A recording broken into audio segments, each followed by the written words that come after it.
اللہ الرحمن الرحیم۔ گرامی قدر سامعین و ناظرین، امام غزالی رحمۃ اللہ علیہ نے مکاشفۃ القلوب میں ایک واقعہ نقل فرمایا ہے جو ہمارے لیے درس عبرت بھی ہے اور نوجوانوں کے لیے لمحہ فکریہ بھی، کہ ایک نوجوان کسی عورت کی محبت میں مبتلا ہو گیا تو کیا دیکھا کہ ایک مرتبہ وہ عورت کسی قافلہ کے ساتھ سفر پر روانہ ہوئی۔ نوجوان کو جب یہ معلوم ہوا تو وہ بھی اس عورت کی طلب میں قافلے والوں کے ساتھ چل پڑا۔ رات کے وقت جب قافلہ کسی منزل پر پہنچا اور قافلہ والے ضروریات طبیعیہ سے فارغ ہو کر سو گئے، تب نوجوان چپکے سے اس عورت کے پاس گیا اور محبت کا اظہار کرنے لگا۔ تو عورت نے کہا کہ جا کر دیکھو قافلہ میں کوئی جاگ تو نہیں رہا، سب سو گئے ہیں۔ تو نوجوان نے خوش ہو کر کہ میرا کام بن گیا، قافلے والوں کا چکر لگایا اور واپس آ کر کہنے لگا کہ سب غافل سوئے پڑے۔ تو عورت نے کہا کہ اللہ میاں بھی؟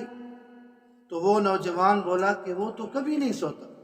عورت کہنے لگی لوگ سو گئے تو کیا ہوا، اللہ رب العزت تو جاگ رہے ہیں نا، لوگ نہیں دیکھتے تو کیا ہوا، اللہ رب العزت تو دیکھ رہے ہیں، لہذا اس سے ہمیں ڈرنا چاہیے، اس سے ڈرنا ہمارا فرض ہے۔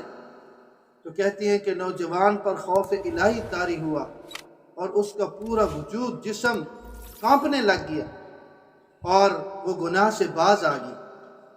اور فرماتی ہیں کہ کچھ ہی عرصے بعد، کچھ ہی دنوں بعد اس نوجوان کا انتقال ہو گیا۔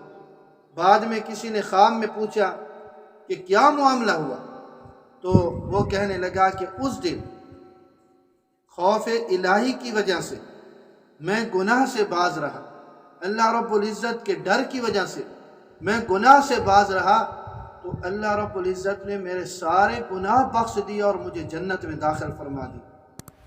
سچ کہتی ہے کہ جو بندہ اپنے گناہوں پر شرمندہ ہو کر اپنے رب کے سامنے روتا ہے تو اللہ رب العزت مصیبتوں میں اسے سب کے سامنے پھر نہیں رونے دیتے، سب کے سامنے اسے پھر نہیں رونا پڑتا۔ اور خطیب اسلام، سفیر اسلام حضرت مولانا سید عبد المجید ندیم شاہ صاحب نور اللہ مرقدہ فرمایا کرتے تھے کہ اللہ سے ڈرنے والوں کو دنیا میں یہ نقد صلہ ملتا ہے کہ دنیا کی ہر چیز ان سے ڈرتی ہے، اور جو اللہ رب العزت سے نہ ڈرے تو دنیا کی ہر چیز اسے ڈراتی ہے۔ صحابہ کرام رضوان اللہ تعالی علیہ مجمعین کی زندگیاں وہ ہمارے لیے معیار ہیں۔ انہیں ان کے استاذ کامل صلی اللہ علیہ وسلم نے اللہ رب العزت سے ڈرنے کا طریقہ اور سلیقہ سکھایا، تو پھر دنیا نے دیکھا اور تاریخ نے محفوظ کیا کہ جنگل کے درندے بھی ان سے ڈرتے تھے۔ روم کا قیصر اور ایران کا کسریٰ ان کے قدموں کی چاپ سے لرزہ بر اندام ہو جایا کرتا۔ تو یہ ہے وہ واقعہ کہ جس سے ہمیں سبق لینا چاہیے، ہمیں اس سے سیکھنا چاہیے، اور خوف الہی کی وجہ سے ہمیں گناہوں سے باز رہنا چاہیے۔ اللہ رب العزت ہمیں دین کی سمجھ نصیب کرے۔